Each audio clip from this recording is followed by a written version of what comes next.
Come on, fingers. Don't fail me now. One man's rock climb could be another's World cathedral. history. Remember how long your ancestors were here.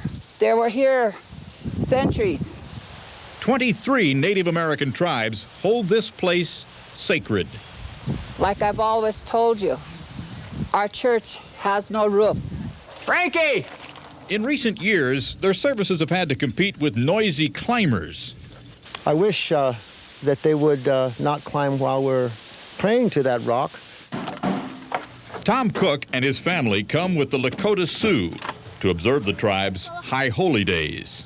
This issue of climbing on the tower during our sun dancing is an issue of respect. National Park Rangers tried to help, Hi, welcome to Devil's Tower. steering climbers away. Most left. This is absolutely tremendous. Frank Sanders did not.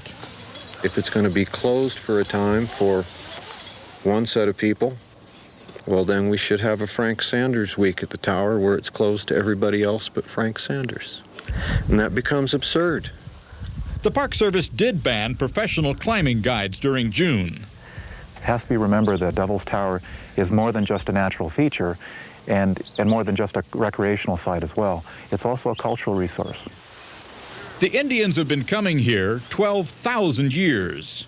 I know people go in a church to pray for replenishing their souls, but I think you would never find me climbing the cathedral in Washington, D.C. If the problem is I'm climbing on somebody else's church, a climbing ban would lock me out of my church entirely. Andy Petefish persuaded a federal judge to temporarily block the ban.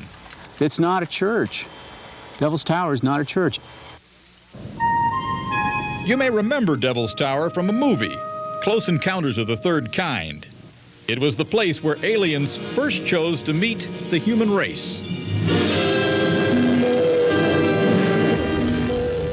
Some Native Americans believe this may be where the universe was born.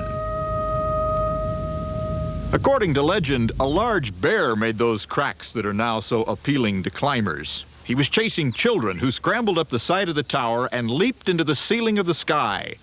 7 of them. They became the 7 stars in the Big Dipper. Now, other stars will decide the fate of this holy place. Is it protected by the constitutional guarantee of religious freedom? Or should the climbers be left alone, exercising their right to keep church and state separate? American Indians have a much longer, deeper tie to Devil's Tower. I've climbed the tower more than 200 times, and I've lived and died 1,000 deaths on the side of this rock. I was married in the meadow right there, in the shadow of the tower. This is a very high holy place to me. The Indians feel there are plenty of places to climb. Not enough to look up to. For today, Bob Dotson, NBC News, Devil's Tower, Wyoming.